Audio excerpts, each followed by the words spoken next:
अस्सलाम वालेकुम व्यूवर्स, मैं हूं अनहर मोइन और आप देख रहे हैं मेरा चैनल अनहर पॉइंट। और आज मैं मौजूद हूं फरक महमूद खान साहब के साथ, जो कि इस्लामाबाद में प्रॉपर्टी एडवाइजर है, प्रॉपर्टी कंसल्टेंट है और माशाल्लाह इनका बहुत जबरदस्त नेम है। सिविक एसोसिएशन के नाम से ये अपना सारा प्रॉपर्टी मैटर्स जो है वो पिछले 20 साल से हैंडल करते आ रहे हैं। जो आजकल की यूथ है उनको बहुत सारे इश्यूज हैं, बहुत सारे क्वेश्चंस हैं उनके, जो कि वो किसी से एडवाइजिंग लेना चाहते हैं कि हम इस फील्ड को कैसे ज्वाइन कर सकते हैं। लेकिन उससे पहले हम कुछ इंट्रोडक्शन इनसे लेते हैं कि ये इस फील्ड में कैसे आए और इस फील्ड में किस हद तक आना बेनिफिशियल हो सकता है फ्यूचर के लिए।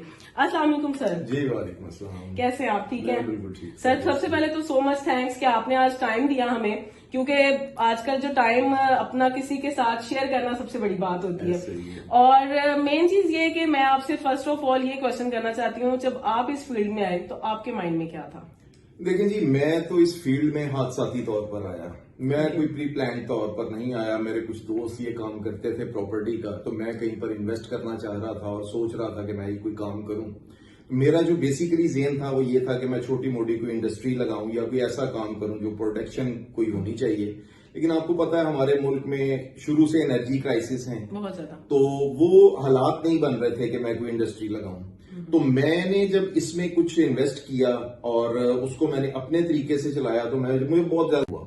जब मुझे बेनिफिट हुआ तो मैंने फिर इसको बहुत ज्यादा रीड किया, मैंने इसको पढ़ा कि यार ये साइंस क्या है, ये क्या रॉकेट साइंस है जिसकी वजह से जो है इसमें इंसान तरक्की कर सकता है। तो अल्हम्दुलिल्लाह ये बेसिकली तो एक्सपीरियंस के साथ सारी चीजें आती हैं। तो एक तो 20 साल हो गए इसको काम करते हुए भी। बाकी दूसरा ये है कि आपको अच्छे लोगों को चूज करना पड़ता है, आपको देखना पड़ता है, चीजों को समझना पड़ता है, उसके बाद आपको रिजल्ट्स जो है वो। लेकिन सर अभी अब जैसे कि लोग कोई ना कोई सब्जेक्ट चूज करते हैं, तो क्या प्रॉपर्टी के बिजनेस के आने के लिए भी कोई इसकी बकायदा कोई एजुकेशन भी है?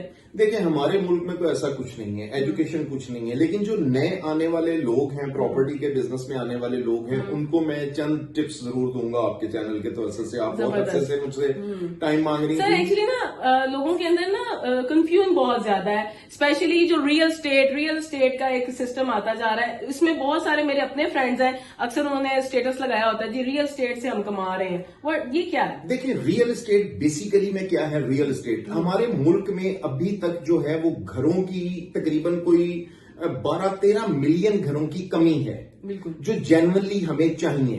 तो हमारा ये इस वक्त जो है ये रियल एस्टेट का बिजनेस, जिसमें बहुत सारी चीजें आ जाती हैं, कंस्ट्रक्शन भी रियल एस्टेट होगी, कंस्ट्रक्शन भी होगी और उससे रिलेटेड जो है इंडस्ट्रीज आ जाएंगी। तो बहुत ज्यादा बिजनेस जो है वो ये बैकबोन का काम करता है पाकिस्तान की। इससे जो है ये बाहर हमारी जो फॉरेन रेमिटेंसेज आती हैं उसका एक ह्यूज जो हिस्सा है वो इस बिजनेस के लिए आता है। इसमें नई जनरेशन के लिए क्या? हाँ, मैं नई जनरेशन को ये कहूंगा कि इसके लिए एक तो ये सबसे पहली टिप इनको मैं नई जनरेशन को ये दूंगा कि इनको ऑलराउंडर नहीं बनना चाहिए, इस फील्ड में ऑलराउंडर नहीं होना चाहिए। इस फील्ड में आपको एक स्पेसिफिक सब्जेक्ट जो है उसको चूज करना चाहिए और फिर उसके ऊपर काम करना चाहिए। सबसे पहले आप सब्जेक्ट जब चूज करें कोई भी, तो उसके लिए सबसे पहले आपको देखना है कि ये कितने क्रेडिबल हैं जिनका मैं प्रोजेक्ट करने जा रहा हूं, जिसकी मैं मार्केटिंग करूंगा, जिसको मैं सेल आउट करूंगा।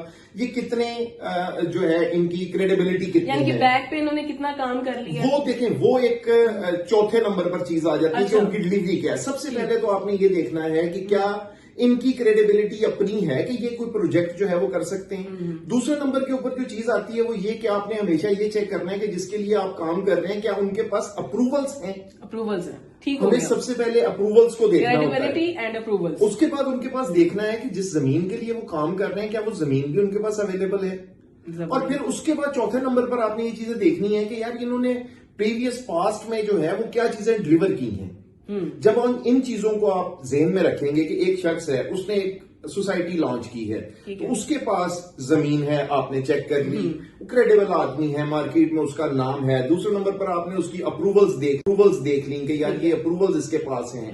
और फिर आपने देखा कि हाँ यार ये कोई प्रोजेक्ट इसने जो है वो पहले भी डिलीवर किया है, तो उस वजह से जो है वो एक अच्छा आपको जो है वो रिस्पॉन्स आता है। अदरवाइज मार्केट में क्या होता है, آج کل تو عجیب و غریب قسم کی پراپرٹی ہوگی ہے, کچھ ایسی سوسائٹیز ہیں, میں نام نہیں لوں گا, کہ وہ آپ کو جیسے کپڑوں کی دکان پر آپ جائیں تو آپ کو کہتے ہیں buy one get one free. نہیں سر, یہ بہت زیادہ سوشل میڈیا پہ ایک اننگ آ چکی ہے جی, آپ اتنا انویسٹ کریں اتنا آپ کو مل جائے گا. یہ ٹوٹل فراڈ ہے, آپ بالکل اس کی طرف نہ جائیں, نوٹس کر لیں آپ لوگ, آپ ریئل بزنس کی طرف جائیں. دیکھیں انہر, میں آپ کو ایک چھوٹا سا ایک مختصر سا آپ کو ایک قصہ سناتا ہوں کہ ایک شخص ایک پہاڑی علاقے میں جاتا ہے اور وہاں پر جا کر, وہاں بندر بہت ہوتے ہیں, اور وہ لوگوں کو کہتا ہے کہ مجھے بندر چاہیے جی, جو بندر خرید کر لائے گا میں اس کو 100 روپیہ دوں گا.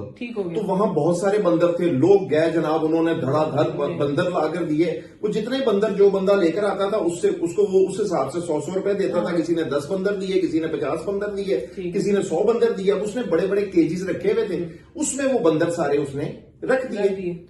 جب کافی سارے بندر آ گئے تو اب بندر شارٹ ہو گئے. اس کے بعد اس نے کہا کہ اب جو بندر لے کر آئے گا اس کو میں 200 روپے کے حساب سے دوں گا. لوگ دور دراز کے علاقوں میں رائٹ لیفٹ سے ڈھونڈ کر لانا شروع کر دیا, انہوں نے لا کر دی, اس کے 200 روپے کے حساب سے پیمنٹ کرنی شروع کر دی. چند دن گزرے, جب بندر اور شارٹ ہوئے تو اس نے کہا اب جو بندر لے کر آئے گا میں اس کو 500 روپے کے حساب سے دوں گا. لوگ اور دور آ کر لے کر جائیں. یہ جو آپ کا بزنس ہوگا پراپرٹی کا, ایگزیکٹلی پراپرٹی کا جو بزنس ہے یہ ریفرنس مارکیٹنگ ہے.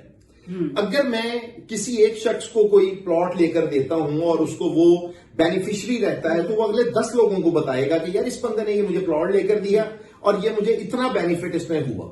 اور وہ جب 10 بندوں کو بتائے گا تو ان میں سے اگر 2 بندے بھی میرے پاس آ جاتے ہیں تو یہ میرے بزنس کی گرو ہے. لیکن اگر میں کسی ایک بندے کو غلط جگہ پر فائلز لے کر دے دیتا ہوں, اس کو لاس ہو جاتا ہے, تو وہ 10 بندوں کو بتائے گا, وہ اگلے 10 بندے اور 10 بندوں کو بتائیں گے. آپ کی مارکیٹ لیول جو ہے وہ خراب کر دے گا. وہ آپ کا مارکیٹ لیول. ہمیشہ اس میں آپ کو ریئل بزنس میں ایک تو آنا چاہیے, سالڈ بزنس میں آنا چاہیے, جس میں, اور دوسری ایک اور چیز, ایک اور ٹپ آپ کو میں دے دوں کہ جب بھی آپ کسی ایسی جگہ پر انویسٹ کرتے ہیں جہاں پر کہ گھر بننے شروع ہو جاتے ہیں, نیولی ڈیولپ ایریا ہوتا ہے اور پوزیشن مل جاتا ہے اور گھر بننے شروع ہو جاتے ہیں, تو اس کی مارکیٹ پھر نیچے نہیں آتی. جیسے جیسے آبادی بڑھتی ہے وہ مارکیٹ اوپر ہی جاتی ہے, وہ نیچے نہیں آتی. یہ تھوڑے سے ٹپس ہیں. باقی انشاءاللہ تبارک و تعالیٰ میرے پاس بہت سارا نالج ہے اور یہ نالج کنورٹ کرنا چاہیے آنے والی یوتھ کے لیے. ہمارے پاکستان میں بہت زیادہ انمپلائمنٹ ہے, اور سب سے بڑی بات یہ کہ یوتھ کنفیوز بہت زیادہ ہے. بالکل, کہ اگر ہم اس فیلڈ کو جوائن کر لیتے ہیں, تھوڑے دنوں بعد وہ اس فیلڈ کو سمجھ رہے ہوتے ہیں کہ ہم تو بہت زیادہ پیک ہو گئے ہیں, اور وہی آپ والی بات کہ وہ ایک سبجیکٹ پہ کام نہیں کر رہے ہوتے, ان کا مائنڈ اسٹیف ہو جاتا ہے. میں نے سب سے پہلے آپ کو یہی عرض کی کہ سب سے پہلے تو ہمیں ایک چیز چوز کرنی ہے کہ ادھر ہم نے اس جگہ کا, میں اب آپ کے انٹرویو میں کسی بھی اسپیسیفک جگہ کا نام نہیں لیا جا سکتا, میں اسپیسیفک جگہ کا نام نہیں لے رہا, کسی بھی جگہ کو چوز کر رہے ہیں آپ اس کے لیے. اور دوسری ایک اور بات, یہ انتہائی اچھا بزنس ہے لیکن اس میں تھوڑا سا صبر اور پوٹینشل والا کام ہے. اگر آپ میں پوٹینشل ہے, مجھے جسٹ میرا لاسٹ کوشچن ہے آپ کے ساتھ, گرلز کا اسکوپ ہے اس میں؟ ایگزیکٹلی, آج کل تو بہت زیادہ ہے جی, آج کل تو بہت زیادہ گرلز کا اسکوپ ہے اس میں. ہمارے جو پراپرٹی کے جو کام کرتے تھے, جو اسٹیٹس کے آفیسز تھے, اب انہوں نے مارکیٹنگ کمپنیز بنا لی ہیں جس میں زیادہ رول ہماری پڑھی لکھی بچیوں کا ہے, اور وہ آفس میں ہی بیٹھ کر جسٹ ٹیلی فون کالز کے اوپر اپنے کلائنٹس کو, آپ کو ڈیٹا مل جاتا ہے مختلف ذرائع سے, آپ صرف ان کو ٹچ کرنا ہوتا ہے. ایک تو یہ کہ جو چیز آپ اپنے کسٹمر کو بتا رہے ہیں اس کے اوپر آپ کو پورا نالج ہونا چاہیے. جب تک آپ کے پاس پورا نالج نہیں ہوگا اس وقت تک آپ اس میں کامیاب نہیں ہوں گے. سب سے پہلے تو گرلز کو یہ کہ گرلز تھوڑی سی ٹریننگ لیں, تھوڑی نالجیبل ہو جائیں اس فیلڈ میں, ان کا بھی بہت زیادہ اسکوپ موجود ہے. اور ماشاءاللہ ان کے ساتھ بات کر کے ایک سیٹسفیکشن فیل ہو رہی ہے کہ واقعی یہ ایک ایسا بزنس ہے جس میں آپ کانفیڈینٹلی آ سکتے ہیں, لیکن اس کے ساتھ ساتھ آپ کو بہت زیادہ چیزوں میں اپنے آپ کو بیسٹ بھی کرنا ہوگا. مزید جو آپ ان سے نالج لینا چاہیں, مزید جو ان کے ساتھ بات کرنا چاہیں, تو میں نے ان کو سجیسٹ کیا ہے, تو ان کا اپنا چینل لانچ ہو رہا ہے بہت جلدی, پراپرٹی ڈیرا کے نام سے. اس کا لنک آپ کو میرے چینل پہ مل جائے گا, میرے فیس بک پیج پہ بھی مل جائے گا, تو آپ انہر پوائنٹ سے انہر موئن سے سرچ کر سکتے ہیں. اینڈ تھینک یو سو مچ سر. تو انشاءاللہ تعالیٰ میں آپ کو آپ کے چینل پہ بھی جوائن کروں گی, تو ہم مزید ان سے بہت ساری کوشچن موجود ہے. ایک خواہش ہوگی کہ میں زیادہ سے زیادہ جو ان امپلائمنٹ ہے پاکستان کی وہ ختم کر سکوں, ون آف دا مین. اور میں بچیوں کو جابس کے اوپر نہیں لگانا چاہتا, میں ان کو چاہتا ہوں کہ وہ اپنا کام کریں. یہ کوئی مشکل کام نہیں ہے, یہ थोड़े से सेंस घर का काम सबको है, सिर्फ चाहिए। उनको एक गाइडलाइन मिल जाए और ये कोई मुश्किल काम नहीं है। अगर इसमें आपके अंदर पैशन है और ईमानदारी है, जज्बा है, तो आप इसमें कामयाब हो सकते तो इंशाल्लाह ताला इनके साथ हमारे सेशंस जारी रहेंगे और आपने कमेंट सेक्शन में जरूर बताना है कि मजीद आप प्रॉपर्टी के हवाले से क्या जानना चाहते हैं, कहां पे आपको कंफ्यूजन आती है और कौन सी मेन ऐसा पॉइंट है जिसकी वजह से आपने इस बिजनेस को ज्वाइन करके लीव कर दिया या आपको कोई नुकसान हुआ इसमें। मिलेंगे इंशाल्लाह नई वीडियो के साथ, अपना बहुत ख्याल रखिएगा। अल्लाह ने के मान। हैं। Thank you.